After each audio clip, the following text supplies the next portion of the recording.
Yêu ta lãnh đạo để sao gì sự cầu phản khủng ông này nó sẽ đến với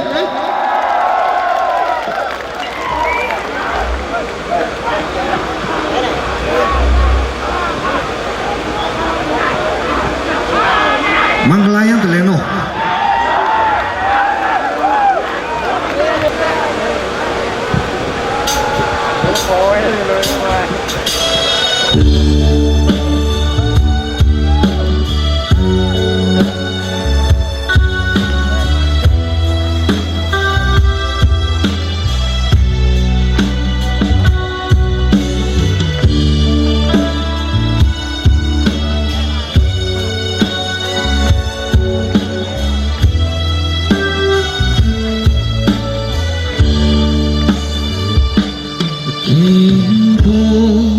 quê lộ lần lên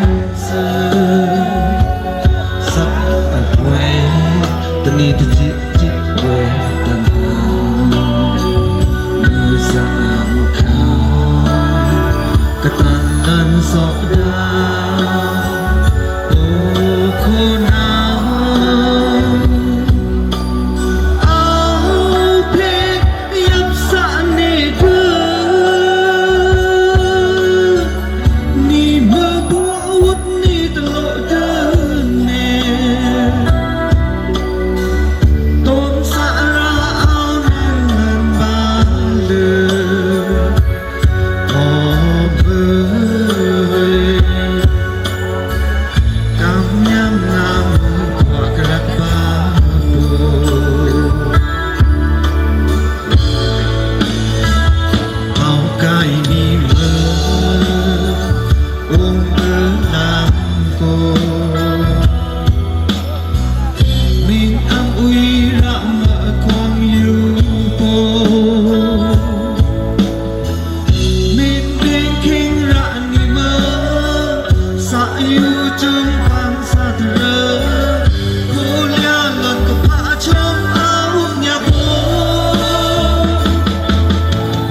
quê lộ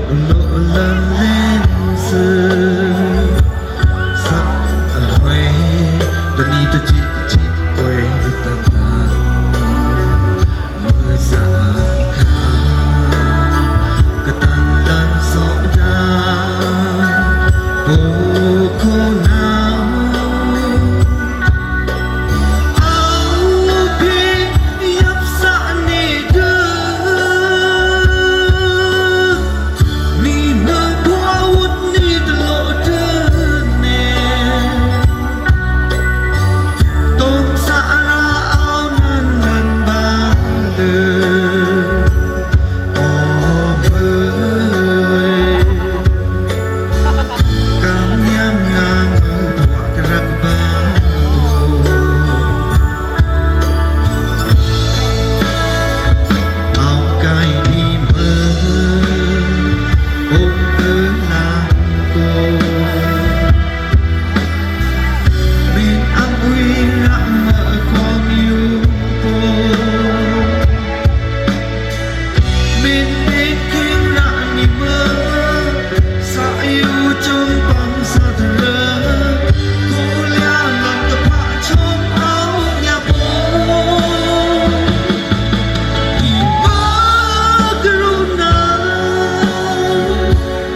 พี่อาจจะพาเป็น